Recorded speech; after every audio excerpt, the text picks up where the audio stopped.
예, 이번 시간에는 논술 작성 요령에 대해서 간단하게 말씀드리도록 하겠습니다. 일단 이쪽 부분 같은 경우는 제 주관적인 의견입니다. 그렇기 때문에 여러분들 자체가 따를 수도 있고 따르지 않을 수도 있습니다. 네, 일반적인 얘기 자체를 할 거니까 여러분 자체가 참조하시길 바랍니다. 한번 봅시다. 제일 첫 번째, 일부 중등교육학 시험입니다. 여러분들이 시험 자체를 공부할 때 이 시험의 성격이 어떤 성격을 갖고 있는지를 먼저 파악하고 난 다음에 공부하시는 것들이 필요합니다. 중등교사를 선발하는 시험이에요. 그렇기 때문에 중등교사에게 적합한 능력 자체를 어떻습니까? 물어보는 시험 자체가 되겠죠. 일단 보세요. 교육학이라고 하는 과목 자체는 공통 과목입니다. 그렇기 때문에 일반 교육학에 관련된 문제가 출제가 됩니다. 일반 교육학이라는 것 자체는 결국에는 각각의 과목마다의 어떻습니까? 교과 교육학 자체가 따로 있어요. 따로 있어요. 그 부분에 대한 어떻습니까? 공통된 분모를 어떻게 다루는 교육학 자체가 됩니다. 그렇기 때문에 영어 교과 교육에서 국어 교과 교육에서는 다르게 얘기하는데요. 그랬을 때는 어떻습니까? 저도 이렇게 답하지 못하는 경우 자체가 있습니다. 그는요, 성격 자체가 교과마다 다르기 때문에 약간 특수한 부분 자체를 어떻습니까? 예, 다루는 어떻습니까? 교육과 교육학이라는 것. 그 다음에 이제 거기라는 것들 한번 보세요. 2012 12월 28일 임용시험이 개정된 이후에 교육학 과목 시험 자체가 어떻게 바뀌었습니까? 객관식 시험에서 논술형으로 바뀌었습니다. 객관식 시험 같은 경우는 예, 범위 자체가 어떻습니까? 범위 자체가 예, 1 영역부터 시작해서 14 영역까지 어떻습니까? 고루고루 출제가 됩니다. 그러다 보니까 단편적인 지식 자체를 우리가 암기하는 형태의 어떻습니까?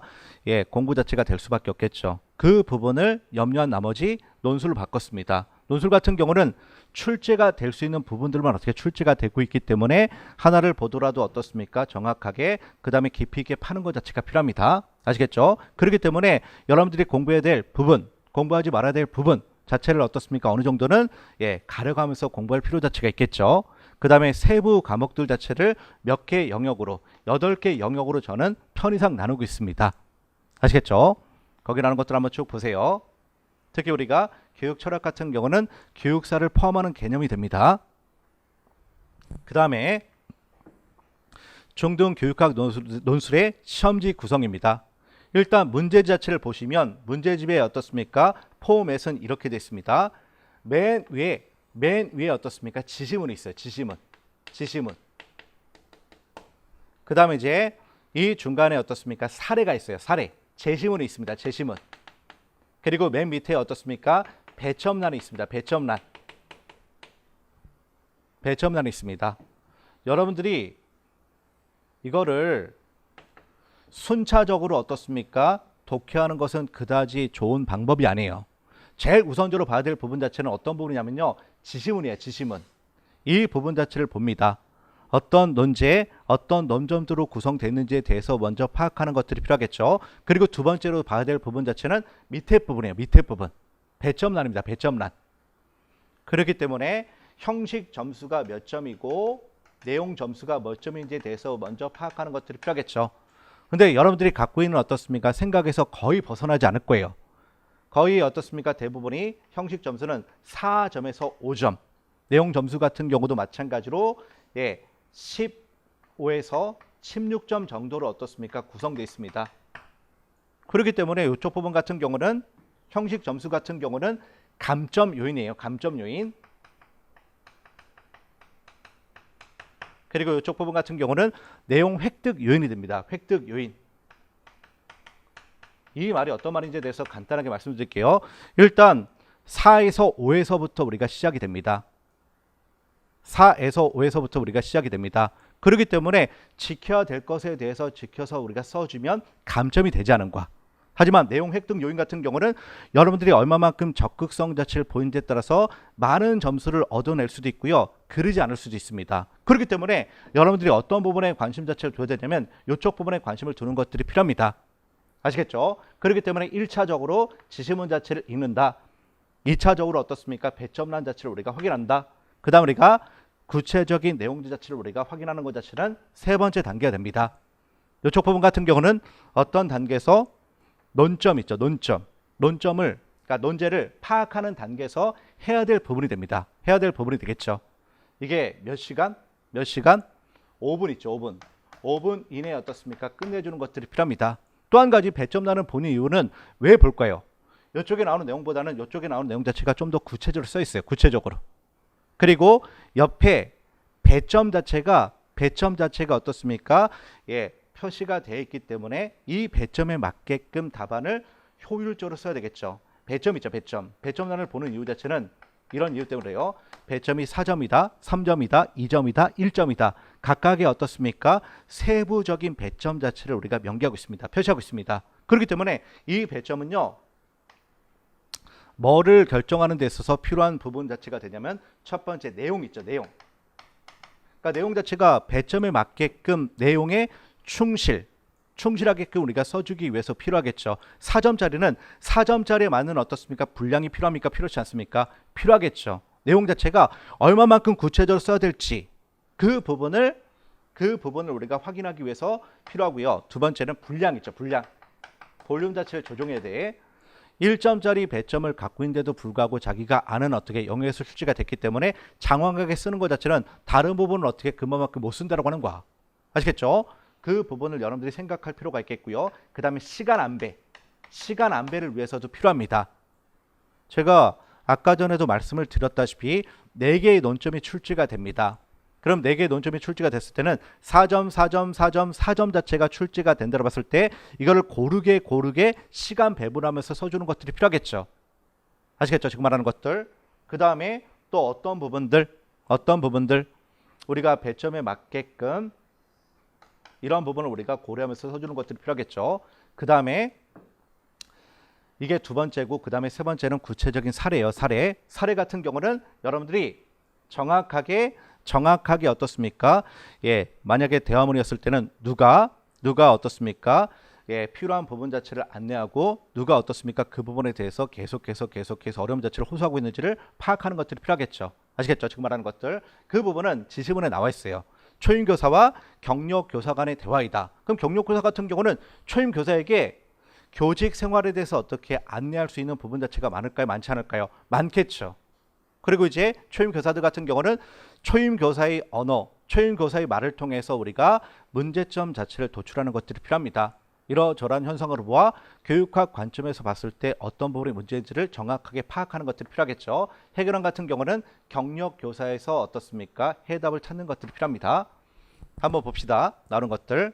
그리고 이제 배점 부분 같은 경우는 내용 15에서 16. 그 다음 우리가 논술 구성 표현 같은 경우는 4점에서 5점입니다.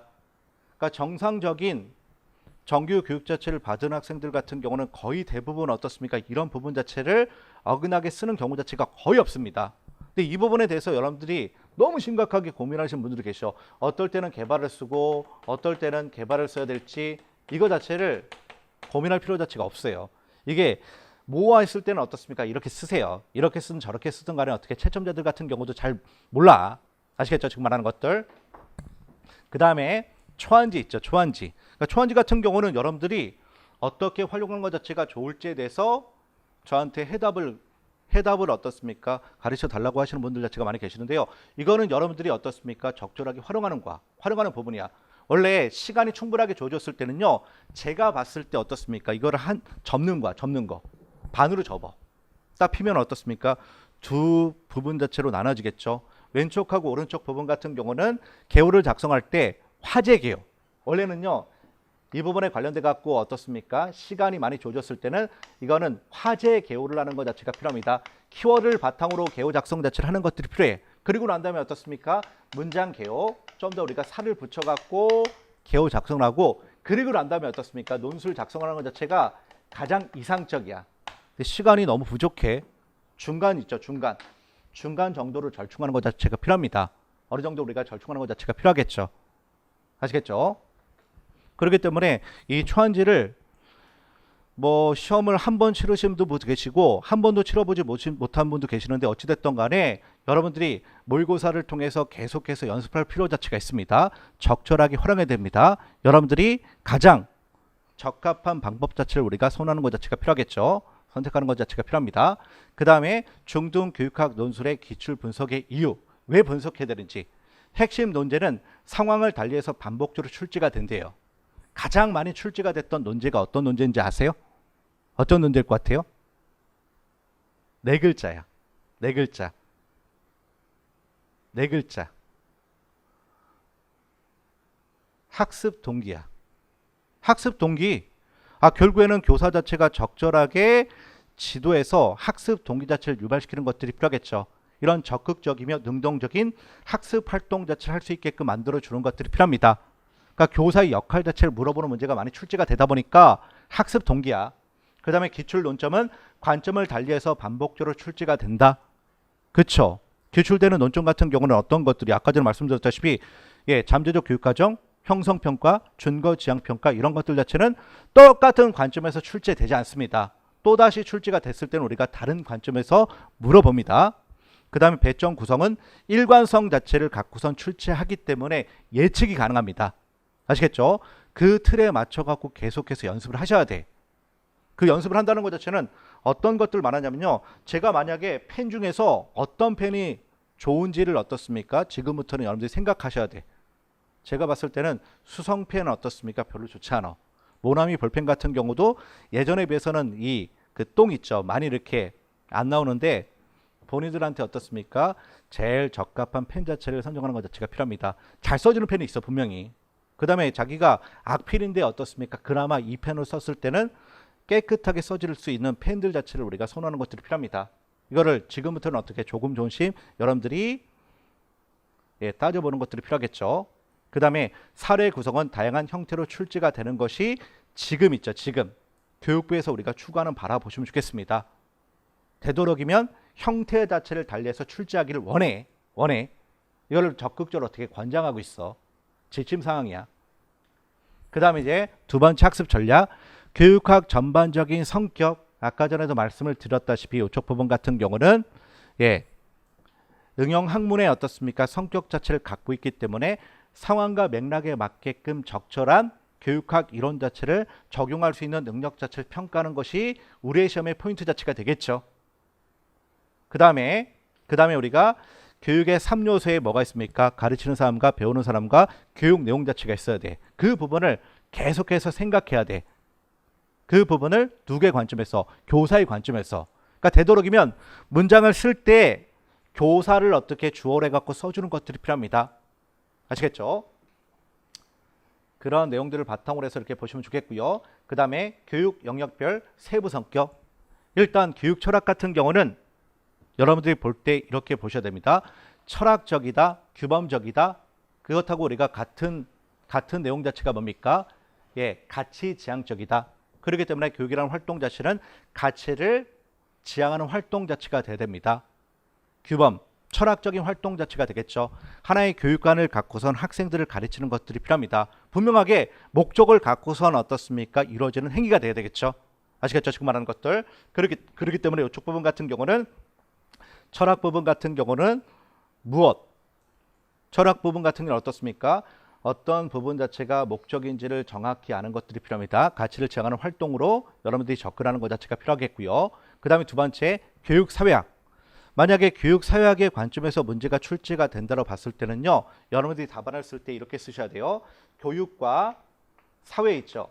사회의 관계에서 어떻습니까? 접근하는 것들이 필요합니다. 그러니까 답안이 이게 서론을 작성할 때나 본론을 작성할 때나 결론을 작성할 때는 어떻습니까? 마찬가지로 여러분들이 보실 때 이렇게 보셔야 됩니다. 일단 사회하고 교육 간의 관계 자체는 사회가 더 큰 개념이야. 교육 자체는 어떻습니까? 사회의 전속과 유지를 위해서 기능한다고 하는 것, 역할 자체를 한다고 하는 것, 학교의 역할 자체를 우리가 물어보는 문제도 많이 출제가 되겠죠. 그렇기 때문에 볼 때 이렇게 보세요. 사회적인 요구가 있습니까? 없습니까? 있어. 사회에서 요구하는 바가 있어. 교육기관에 요구하는 바가 있어. 그러면 이런 요구하는 바 자체를 들어주는 것이 교육의 어떻습니까? 목적이겠죠. 그렇기 때문에 사회의 존속과 유지와 발전을 위해서 역량을 갖춘 인재 자체를 길러서 적재적소에 배치하는 역할과 기능 자체를 담당합니다. 이런 관계로.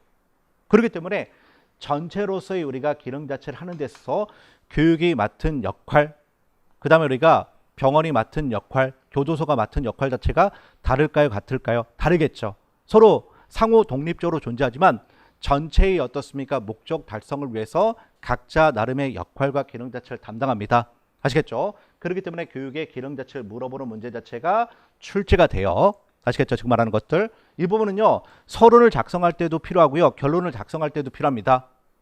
서론 같은 경우는 사회에서 중요하게 여기기 때문에 교육에서 필요하겠죠. 하지만 어떻습니까? 이 부분이 제대로 되지 못하고 있다는 것. 그 부분에 대해서 본론에서는 우리가 논해보겠다. 그 다음에 이제 마지막 결론 부분 같은 경우는 교육이라는 것이 제대로 실현됐을 때 개인에게 어떤 도움 자체가 제공되고 사회 발전과 존속을 위해서 어떤 도움 자체가 제공될지에 대해서 언급하는 것. 다시 한번 이렇게 뒷부분에서 다시 한번 이렇게 말씀드리도록 하겠습니다. 어찌됐든 간에 교육과 사회 간의 관계 자체의 관점에서 답안을 작성하는 것들이 필요하겠죠. 아시겠죠? 그 다음에 교육 심리 물어볼게요. 교육학과 심리학 자체는 어떻습니까? 다루는 대상이 같을까요? 다를까요? 같으면서 달라요. 되게 뭐하죠? 되게 뭐하죠? 사람의 어떻습니까? 사람이라는 우리가 대상 자체를 다룹니다. 하지만 교육학 같은 경우는 집단의 개념 자체를 다루는 과 심리학 같은 경우는 개별 자체를 우리가 대상으로 다루는 학문 자체가 됩니다. 그럼 볼 때 이렇게 보세요. 어찌됐든 간에 교육이라는 것 자체는 사회에서 기능할 수 있는 인재 자체를 길러내는 것이 목적입니다. 개인이 조화로운 발달 자체를 할 수 있게끔 만들어주는 것이 목적이겠죠. 그런데 각자가 추구하는 어떻습니까? 요구, 욕구, 흥미, 관심 분야 자체가 다르기 때문에 다르면 다르게 접근하는 것들이 필요하겠죠. 이게 개별의 개념이에요. 개별의 개념. 그렇기 때문에 개별 자체가 어떻습니까? 공동의 목적을 추구할 수 있게끔 적합하게끔 어떻게 조치를 취하는 것들이 필요하겠죠. 아시겠죠? 이게 개별적인 것처럼 보이겠지만 전체의 어떻습니까? 목적 자체를 이루는 데 있어서 어떻게 필요한 학문 자체가 되겠죠. 아시겠죠? 지금 말하는 것들. 그런 개념으로 여러분들이 이해하시면 좋겠습니다. 그 다음에 교육 방법론. 하나의 목적 자체를 우리가 이루는 데 있어서 필요한 분야가 됩니다. 목적이라는 것 자체는 교육 철학에서 다루는 과 이 목적이라는 것 자체가 가치가 있는지 여부 자체를 따집니다.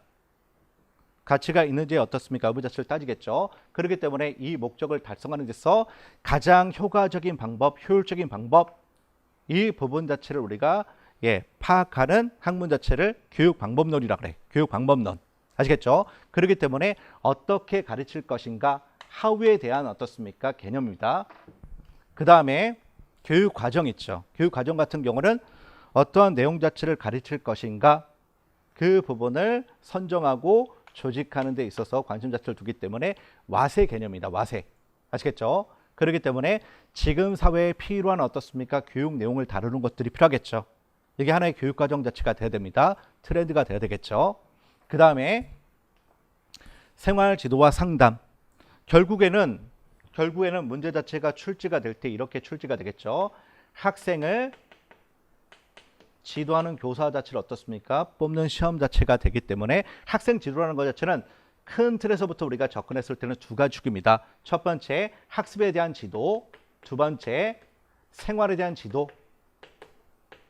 이 생활 지도 같은 경우는 학교 생활에 제대로 적응할 수 있게끔 만들어주는 것이 여기에서의 역할과 기능이 됩니다. 최근에 어떻습니까? 명칭 자체를 여러분들이 손을 봤습니다. 어떻게 손을 봤냐면 이렇게 손을 봤습니다. 과거에는 어떻습니까? 비행 청소년 이런 용어들 많이 들어봤죠. 그 다음에 문제 학생, 문제 행동 학생, 그 다음에 우리가 일탈, 행동 학생 이런 여러 가지 용어 자체를 우리가 붙여갖고 불렀지만 최근에는 어떻습니까? 이런 부분 자체를 우리가 통일해갖고 이렇게 표현합니다. 학교 생활에 제대로 적응하지 못하는 학생 자체를 학교 부적응 행동 학생이라 그래. 들어봤어요? 그렇기 때문에 수업 시간에 집중하지 못하거나 그 다음에 학생 자체가 어떻습니까? 학교 폭력 자체를 우리가 일삼는 학생. 아시겠죠? 그 다음 우리가 학교 폭력의 피해 학생들 같은 경우도 이렇게 어떻게 언급하고 있습니다. 왜 그러냐면 이렇게 우리가 문제 학생, 비행 학생 이렇게 우리가 계속해서 부르다 보면 실제 어떻습니까? 그 사람의 낙인, 그 사람 자체를 어떻습니까? 네이밍 자체를 우리가 하기 때문에 결국에는 이런 행동 자체가 처음에는 우연히 일어났지만 나중에는 어떻습니까? 의도하고선 일어나기 때문에 결국에는 사회에서 학교에서 어떻습니까? 이들 자체를 그렇게 만든다고 하는 거야. 그렇기 때문에 이런 용어 자체를 쓰지 않고 학교 부적응 행동 학생이라 그래요. 아시겠죠? 이런 언급 자체가 있으면 이 용어에 맞춰 갖고 써주는 것들이 필요합니다. 아시겠죠? 그렇기 때문에 생활지도라는 어떻게 큰 범위 안에 상담의 활동 자체가 들어갑니다. 생활지도에 있어서 가장 중액적인 활동 자체가 상담 활동이야. 특히 상담 이론이 만약에 출제가 된다고 봤을 때는요. 가장 보편적인 일반적인 이론들이 출제가 될 수밖에 없습니다. 관점만 잘 잡으시면 돼. 인간 중심 상담 이론, 행동 중심 상담 이론 이 부분 같은 경우는 사람을 어떻게 바라보는지에 따라서 접근 방법 자체가 다르겠죠. 아시겠죠? 인간을 인간으로 어떻게 대우한다? 그렇지 않고 어떻습니까? 이런 부족한 행동 또한 학습된 결과이다. 이 행동을 바꾸기 위해서는 뭐가 필요합니까? 훈련과 연습 자체가 필요해. 재학습의 과정 자체가 필요합니다. 그렇기 때문에 인위적인 모습 자체가 필요하겠죠. 그 부분을 한번 집중적으로 보도록 하겠습니다. 그 다음에 교육평가. 교육평가라는 것 자체는 제일 중요한 것 중에 하나 뭡니까? 제일 중요한 것. 재야 될 것에 대해서 쟀는지 여부 자체가 가장 중요하겠죠. 이거를 세 글자로 뭐라 그래요? 타당도라 그래. 그 다음에 그럼 재야 될 것에 대해서 우리가 쟀는지 여부 자체가 중요하기 때문에 그 부분을 집중해서 정확하게 재는 것들이 필요하겠죠. 신뢰도가 또 중요할 수밖에 없겠죠. 타당도 출제됐고요. 신뢰도도 어떻게 출제가 됐고요. 그 다음에 우리가 여러 평가 유형에 관련된 문제들 같은 경우도 계속해서 출제가 되고 있습니다. 이쪽 부분도 하나의 우리가 트렌드 자체가 되겠죠. 아시겠죠? 그렇기 때문에 목적어라는 부분 자체를 평가하는 것들이 필요합니다. 최근에 목적어라는 부분 자체가 어떤 부분이 됩니까? 이런 쪽만이 아니에요. 이런 쪽과 이런 쪽에 관련된 우리가 전반적인 부분을 평가하는 것들이 필요합니다. 아시겠죠? 지금 말하는 것들. 그렇기 때문에 수행평가 같은 경우는 이 부분에 대한 우리가 전반적인 부분을 평가할 수 있기 때문에 어세스먼트라고 하는 어떻게 용어 자체를 쓰게 됩니다. 어세스먼트하고 에머러먼트, 어세스먼트 같은 경우는 어떻습니까? 총평의 의미 자체를 갖고 있는 거야. 총평. 총평이라는 것 자체는 이 사람에 대한 전반적인 부분 자체를 어떻습니까? 파악하고 거기에 가장 적합한 환경을 마련해 준다고 하는 거야. 아시겠죠? 그런 차원에서 수행평가 자체는 우리가 앞으로 출제가 될 수 있는 가능성이 높습니다. 그 다음에 행정 있죠. 행정 같은 경우는 최근에 어떻습니까? 어떤 부분에서 많이 출제가 되냐면 장학 나올 만큼 나왔습니다. 근데 또 나올 수밖에 없어. 지도성에 관련된 문제 같은 경우도 마찬가지로 나올 만큼 나왔지만 어떻습니까? 또다시 출제가 될 수밖에 없겠죠. 용어들 자체가 어떻게 다를 뿐이지 똑같은 관점에서 출제가 됩니다. 그러니까 사회가 변하기 때문에 변하는 사회에 적합한 지도성 자체가 있다고 하는 거야. 그러니까 지도자라는 것 자체는요. 과거에는 어떻습니까? 위에서 아래로 어떻습니까? 카리스마 자체를 우리가 발휘했어도 무엇이냐면 지금의 모습 같은 경우는 자신들이 갖고 있는 역량 자체를 어떻습니까? 끌어낼 수 있는 지도자 자체가 필요하겠죠. 아시겠죠? 그 다음에 학교 조직에 관련된 부분들이 많이 출제가 되고 있습니다. 이걸 보셔야 돼요. 학자들에 따라서 어떤 학교 조직 유형 자체를 물어보는지를 정확히 알고선 답안 자체를 쓰는 것들이 필요합니다. 그리고 이제 실제적인 논술 작성 보세요. 제가 이쪽 부분에 관련된 내용들 자체를 말씀을 드릴 때는 주관적인 부분 자체가 개입되기 때문에 여러분들이 선별해서 들기 바랍니다. 일단 우리가 상수로 둬야 될 부분 자체는요. 어떤 부분이냐면요. 이쪽 부분입니다. 논제를 분석하는 단계 자체는 어떻습니까? 이거는 약간 달라요. 이 부분에 더 많은 어떻습니까? 집중 자체를 하시는 분도 계시고 그렇지 않은 분도 계십니다. 그런데 논제 분석 자체를 제대로 하지 못하면 답안이 어떻습니까? 전혀 틀리게 돼. 그렇기 때문에 이쪽 부분 같은 경우는 여러분들이 어떻게 신중 자체를 기하는 것들이 필요합니다. 여기 잠깐 보세요.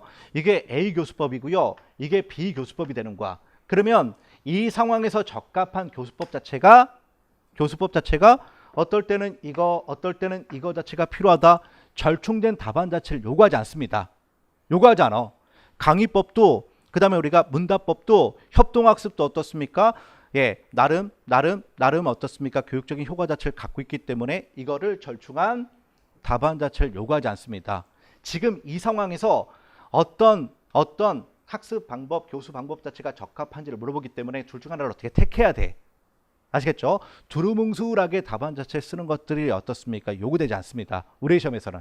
그러니까 논제를 제대로 파악하지 못하면 답안이 틀리기 때문에 여기에 우리가 덧붙여지는 어떻습니까? 내용들 같은 경우도 이게 답인데도 불구하고 이거 자체를 너무나 장황하게 정확하게 썼어.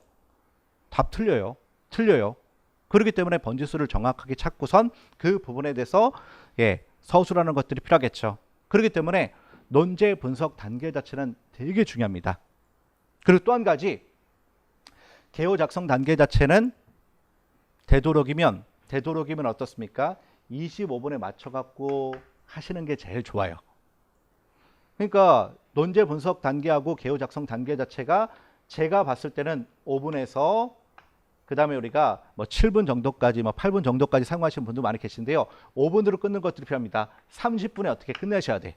그 다음에 논술을 작성하는 단계 자체는 각자 어떻습니까? 쓰는 속도에 따라서 다를 수밖에 없겠죠.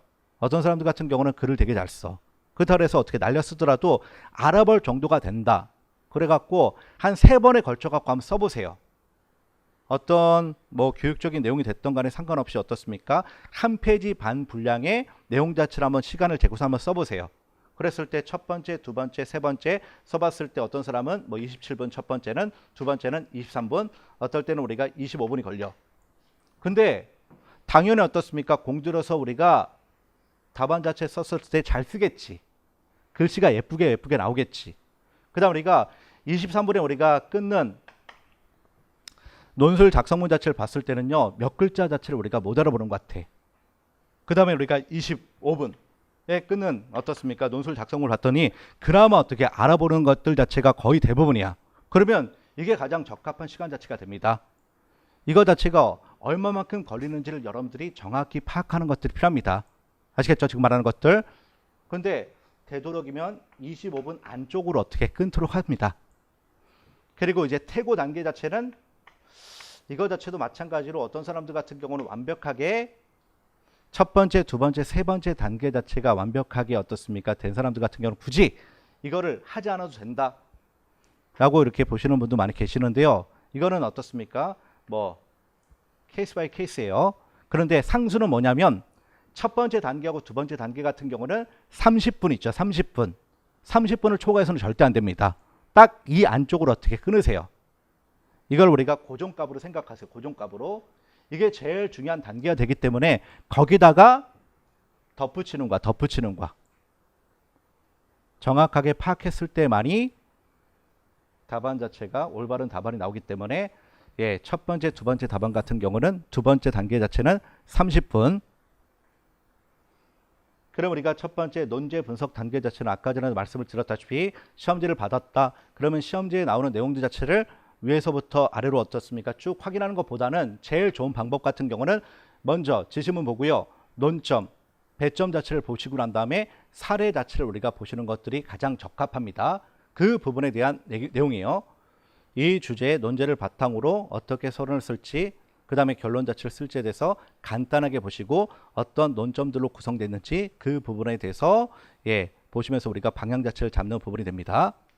그 다음에 두 번째 개요 작성. 개요 작성 같은 경우는 시간이 여유롭게 있었을 때는 어떻습니까? 화제 개요, 문장 개요 자체를 우리가 같이 해도 돼. 하지만 시간이 부족하기 때문에 그 부분에 있어서 화제 개요를 중심으로 했을 경우에는 논술 작성에 있어서 과부하 자체가 걸릴 수 있습니다. 그리고 문장 개요 위주로 이렇게 하시는 분들 같은 경우는 시간이 너무나 많이 걸리기 때문에 논술 작성 자체가 너무나 이렇게 날아갈 수 있기 때문에 이 중간 있죠. 절충한 개요 작성이 되는 것들이 필요합니다.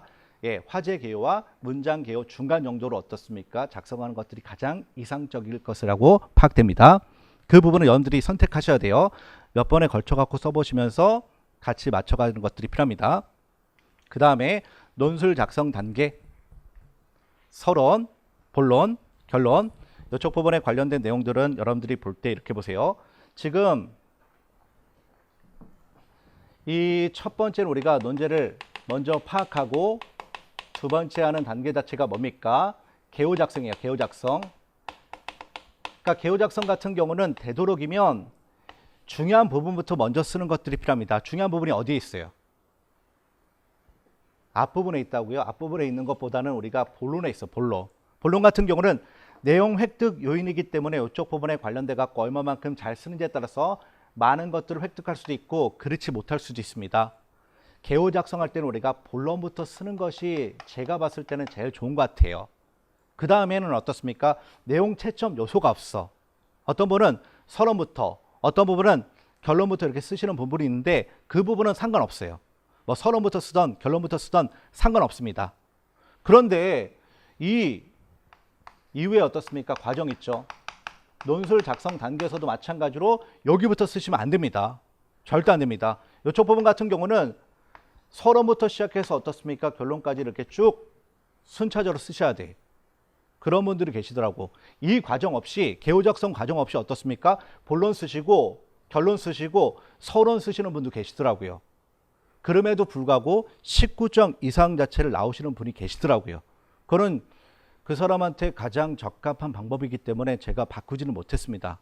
근데 그 사람 같은 경우는 다른 사람하고 다른 어떻게 비범한 능력을 갖고 있기 때문에 그렇게 하는 게 맞아요. 근데 일반적인 우리가 사람의 관점에 봤을 때는 개요 작성할 때는 본론, 그 다음에 우리가 서론하고 결론 자체는 어느 부분부터 먼저 쓰더라도 상관없습니다. 하지만 논술 작성할 때는 처음부터 끝까지 이거를 바탕으로 써주는 것들이 필요합니다. 그러면 이제 서론하고 결론 자체를 어떻게 작성하는 데 있어서 간단하게 말씀드릴게요. 서론 부분 같은 경우는 글을 시작하는 부분이기 때문에 아까 전에도 말씀을 드렸다시피 사회적으로 중요하기 때문에 교육에서는 필요합니까? 필요치 않습니까? 필요하겠죠. 근데 학교 현장에서는 제대로 되고 있습니까? 안 되고 있습니까? 안 되고 있다고 하는 거야. 그렇기 때문에 논술거리가 되기 때문에 화제가 되기 때문에 그 부분에 대해서 지금 논의하는 거야. 아시겠죠? 지금 말하는 것들. 그렇기 때문에 지식 기반 사회에서 어떤 것들 자체가 중요한지를 언급하고, 하지만 우리가 학교 현장에서는 이 부분이 시대적으로 어떻습니까? 필요한데도 불구하고 제대로 따라가지 못한다. 그렇기 때문에 교육적으로 필요하겠죠. 그렇기 때문에 이런 깔때기 형태 자체를 갖게 만들어 주는 것들이 필요합니다. 사회로부터 시작해서 교육으로 어떻습니까? 집약되게끔. 그리고 이제 교육에 관련된 내용들이 교육학 논술이기 때문에 여기서 어떻습니까? 언급되겠죠.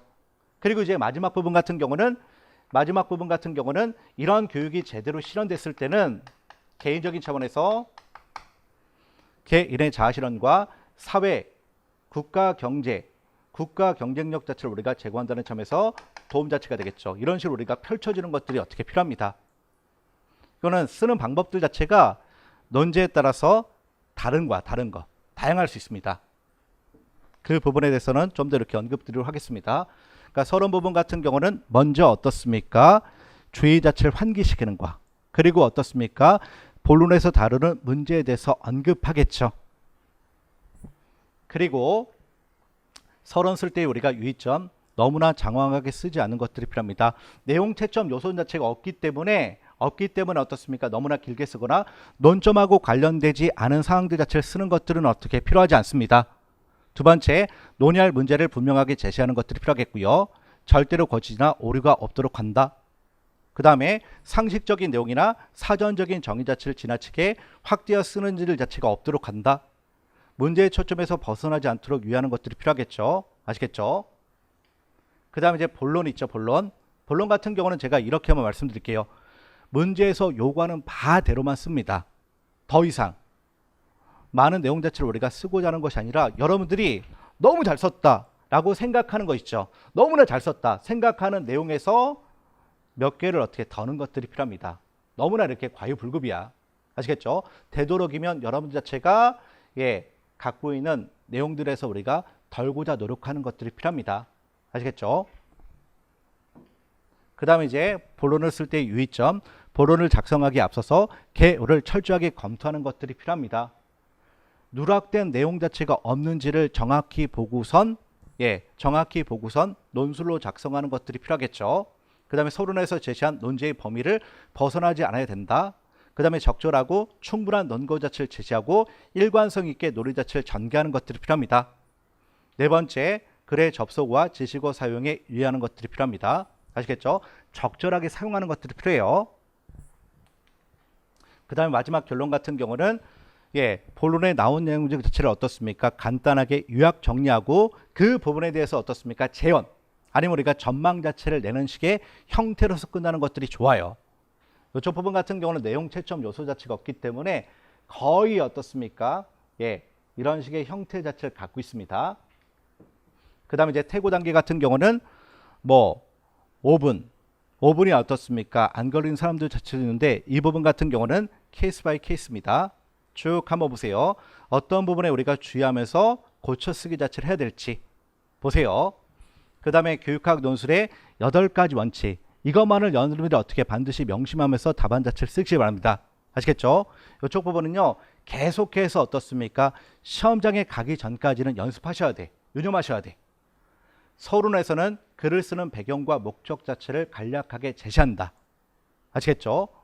이 부분에 대해서 우리가 본론에서 다루기 때문에 간략하게 제시하는 것 자체가 필요합니다. 그 다음에 두 번째 보세요. 서론 자체를 너무나 장황하게 쓰시는 분들이 많이 계십니다. 이거를 장황하게 펼쳤는데 마지막 어떻습니까? 뒷 마무리 자체는 제대로 하지 못하는 경우 자체가 있기 때문에 되도록이면 어떻습니까? 심플하게, 그 다음에 우리가 캐주얼하게 쓰는 것 자체가 필요합니다. 어차피 내용이라는 것 자체는요 본론에 있어. 본론. 그러니까 서론하고 결론 자체는 어떻습니까? 얘네들이 갖고 있는 기능만 하는 거야. 기능, 역할만 하면 됩니다. 아시겠죠? 그 다음에 한 문단에 하나의 주장과 이야기 자체를 제시하는 것들이 필요합니다. 너무나 장황하게 이런저런 얘기 자체를 우리가 다 담지 않도록 합니다. 하나의 우리가 논지와 논거의 형태로서 우리가 구성되는 것들이 필요하겠죠. 그러한 내용들을 바탕으로 답안 자체를 쓰시기 바라고요. 그 다음에 네 번째, 문단은 두 갈식으로 구성하는 것 자체가 가장 이상적입니다. 하나의 논지, 이 논지 자체를 우리가 뒷받침해주는 논리적인 근거 자체를 들어갖고 제시하는 것들이 필요하겠죠. 아시겠죠? 그 다음에 다섯 번째, 문장은 짧고 간결하고 구체적으로 작성하는 것 자체가 필요합니다. 되도록이면 여러분 자체가 어떻습니까? 장황하게 만연체의 문장으로 쓰시는 경우 자체가 있는데요. 자르세요. 중간중간에 어떻습니까? 자르는 것 자체가 필요합니다. 이게 글이 어떻게 길어지다 보면 우리가 비문이 될 수 있는 확률 자체가 높기 때문에 되도록이면 어떻게 짧게 끊어갖고 진술하는 것 자체가 필요합니다. 그 다음에 여섯 번째, 문장에서 다루는 단어와 표현 자체는 분명하고 일관되게 제시한다. 아시겠죠? 모호한 표현 자체를 쓰지 않는 것들이 필요합니다. 아주, 매우, 뭐 이런 말들 자체는 우리가 되도록 쓰지 않는 것들이 필요하겠죠. 그리고 또 한 가지는 뭐냐면 이게 어떻습니까? 일상 언어를 어떻습니까? 논술에 작성하는 것보다는 되도록이면 어떻습니까? 교육학 용어를 바탕으로 간단 명료하게 써주는 것들이 필요하겠죠. 아시겠죠? 그 다음에 이제 7번, 논리적이고 적절한 사료와 근거 자체를 제시하는 것들이 필요합니다. 여기 나오는 내용들 자체를 한번 보시면 자신의 주장에 초점을 둔 주관적이거나 감정에 근거한 증거를 제시하는 것은 피하는 것들이 필요합니다. 이 글은요 논술이에요. 논술. 근데 논술 앞에 어떤 말 자체가 붙이냐면요 교육학 논술입니다. 그렇기 때문에 물어볼게요. 교육학과 논술 자체가 결합된 용어인데 교육학이 주가 돼야 될까요? 논술이라는 것이 주가 돼야 될까요? 교육학이 주예요. 만약에 논술 자체가 주가 됐을 때는 논술 교육학이 되겠죠. 아시겠죠? 이런 교육학적인 어떻습니까? 배경 지식을 논술의 형태로서 어떻게 물어본다고 하는 거예요. 아시겠죠? 그렇기 때문에 되도록이면 장황하게 써주는 것보다는 간단하게 명료하게 써주는 것 자체가 필요합니다. 타당한 근거를 들어서 설명해 주는 것들이 필요하겠죠. 그 근거는요 어디에 있다고요? 교육학 이론에 있습니다.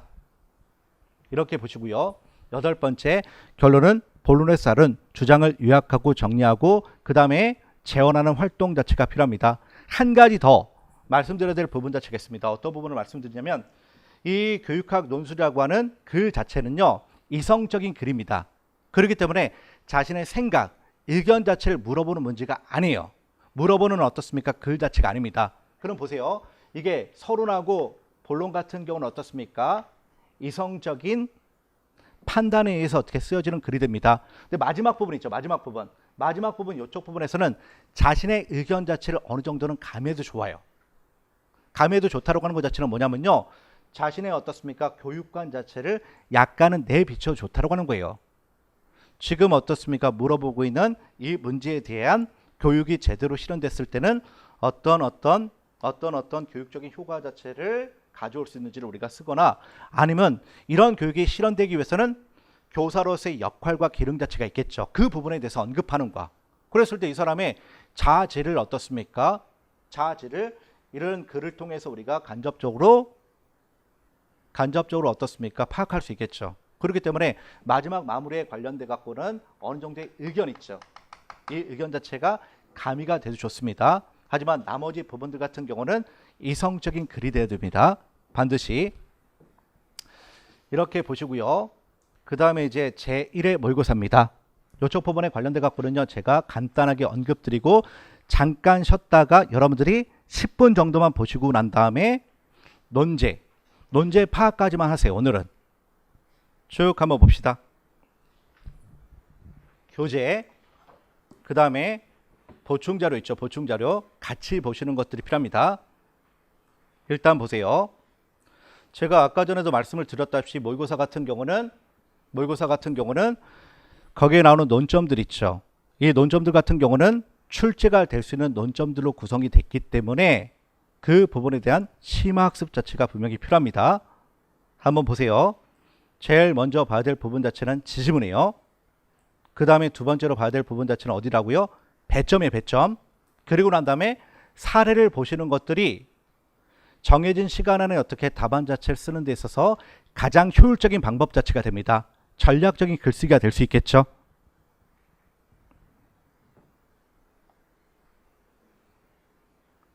그리고 제가 매 시간마다 이 논술 작성지를 드릴 거예요. 그렇기 때문에 바로 이렇게 쓰지 마시고요. 논제 파악을 하시고 그 다음에 개요 작성을 하시고 난 다음에 실제 집에 가셔갖고 여러분들이 복습 자체를 하실 때는요, 써 보셔도 좋고요. 그 다음에 이제 매 회마다 어떻습니까? 이 첨삭 자체를 하는 게 아니라요, 제가 첨삭 자체를 해야 될 부분 자체는 먼저 어떻게 언급하고선 그 부분을 쓰고 난 다음에 첨삭을 드리도록 하겠습니다. 일단 첫 번째 시간이기 때문에 1회 모의고사에 대한 첨삭 자체는 제가 드리지 않겠습니다. 한번 쭉 보세요. 그리고 여기 잠깐 PPT 한번 보세요. PPT에 나오는 내용 자체가 밑에 보시면 아시다시피 이게 뭡니까? 논제가 돼. 논제. 학생의 다양한 특성에 직면한 학교 교육에서 교사의 과제. 이쪽 부분 같은 경우는 여러분들이 심리학 있죠. 심리학. 교육 심리학. 각자가 갖고 있는 요구, 흥미, 관심 분야, 그 다음에 우리가 지적 수준, 선수학습의 정도, 동기, 자아 개념, 모든 것들이 다 달라. 그러면 그런 상황 자체를 교사 자체는 어떻습니까? 직면하는 거야. 그 직면한 상황 자체를 적절하게 대응하는 것들이 필요하겠죠. 교육적인 조치를 피하는 것들이 필요하겠죠. 이런 관점에서 여러분들이 접근하기 바랍니다. 지금의 문제 상황 자체를 어떻게 극복할지, 어떻게 타개할지. 아시겠죠? 지금 말하는 것들. 잠깐 쉬었다 볼게요.